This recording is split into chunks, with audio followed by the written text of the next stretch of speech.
என்றும் நான் செல்ல மாட்டேன். கிறிஸ்துவுக்குள் பிரியமானவர்களே, We beloved children, உங்கள் யாவரையும் ஆண்டவராகிய இயேசு நாமத்தினால் அன்பின் வாழ்த்துக்கள். we wish you in the name of the Jesus.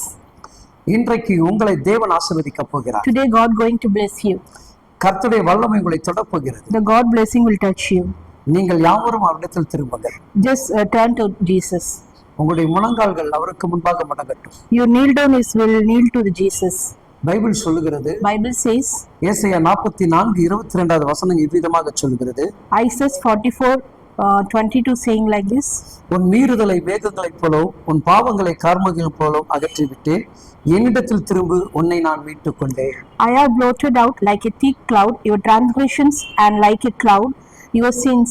Return to me, for I have redeemed you. என்னிடத்தில் திரும்பு, You just turn to me. என்னிடத்தில் திரும்பு, Turn to me. நான் உன்னை மீட்டுக் கொள்வேன். I will redeem you.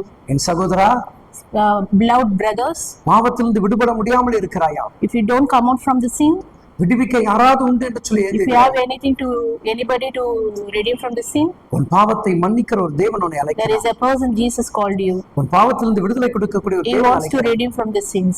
உடனே ஓடி வா, Come to the Jesus. அவருடைய பாதத்தில் விழுந்துரு. Don't lie on the sins. அவர் மறுவாழ்வு எனக்கு கொடுப்பார். Jesus will give the redeem. அவரால் மட்டுமே கொடுக்க முடியும். He is the person only give the redeems. அவர்தான் நமக்கு எல்லாவற்றையும் He is the only person. நடத்தி கொடுக்கிற தேவன். He will give you all the things. வேதம் சொல்லுகிறது, Bible says, உன் பாவங்கள் your sins கார்மேகத்தை போல் அகற்றி விட்டேன். He will remove like a cloud. எப்படி மேகங்கள் கலைந்து போகிறதோ How the clouds are moving, அதுபோல் நம்முடைய பாவத்தை கர்த்தர் கலைத்து போடுகிறார். Jesus also moving our sins. பைபிளை சிந்தித்து பார்த்தீர்களா? Just think of the Bible words.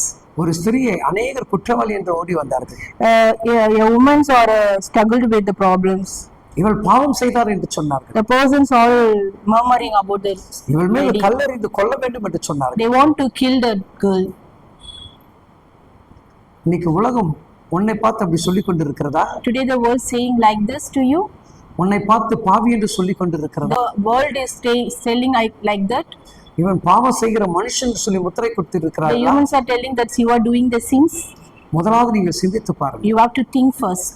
இயேசுவிடத்தில் வந்து குற்றம் சொல்லின அத்தனை பேரையும் For the peoples who are telling the murmurings, அங்கு ஒரு பரிசுத்தம் இல்லை. the peoples are not perfect. தேவன் சொல்லுகிறார், Jesus telling, உங்களில் ஒருவன் in you, பாவம் செய்யாமல் இருந்தால் கல்லை எடுத்து அடிங்கள் என்று சொன்னார். if in you who does not do the sins, just take the stone and throw it on the lady. தேவன் இதைதான் சொல்லுவார். Jesus telling like this. உன்னை யாரையும் குற்றப்படுத்த விட மாட்டார். Jesus never allow a person to beat you, ஏனென்றால் தேவன் because Lord நம்மை பாதுகாக்கிறார். is saving us. அவருடைய பிள்ளையாக நீ இருக்கும்போது When you are like Jesus child, ஒருவரும் உன் மேல் கைப்பட விட மாட்டார். no one will beat you, ஒருவரும் உன்னை நிந்திக்க விட மாட்டார். no one will curse you. ஒருவேளை அப்படி நடக்கிறது என்று சொன்னால் If you seeing like that, அங்க தேவன் மகிமைப்பட போகிறார். God will doing the blessings. என் அன்பு சகோதரியே, My beloved sister, உன் கணவர் பாவத்தில் விழுந்திருக்கிறார் என்று பயப்படுகிறாய். if your husband in a sinful life, அநேக முறை அழுது கொண்டு இருக்கிறாய். you are crying about that. அவர் பாவ வாழ்க்கையிலிருந்து மீட்க முடியல சொல்லி கதறுகிறாய். You want to change your husband from the sins.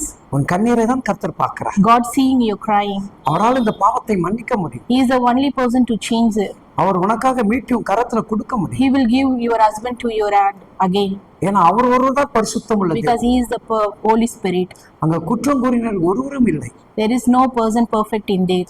அங்க தேவன் சொன்னார், God says, ஸ்திரியே, a lady, இனி பாவம் செய்யாத. don't do the sins again. நான் உன்னை ஆக்கினைக்குள் தீர்க்கவில்லை. I never against you.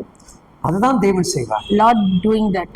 எல்லோரும் நம்மை பார்த்து குற்றவாளின்னு சொல்வார். All the peoples will say that we are unperfect. ஆனா நம்முடைய தகப்பன் மட்டும்தான் But our Father நம்மளை அன்பாக நேசிப்பார். will loves. திரும்பிடுவீங்களா? You will change. அடுத்து வந்துருவீங்களா? You will turn to Jesus. உங்களை அழைக்கிறார்.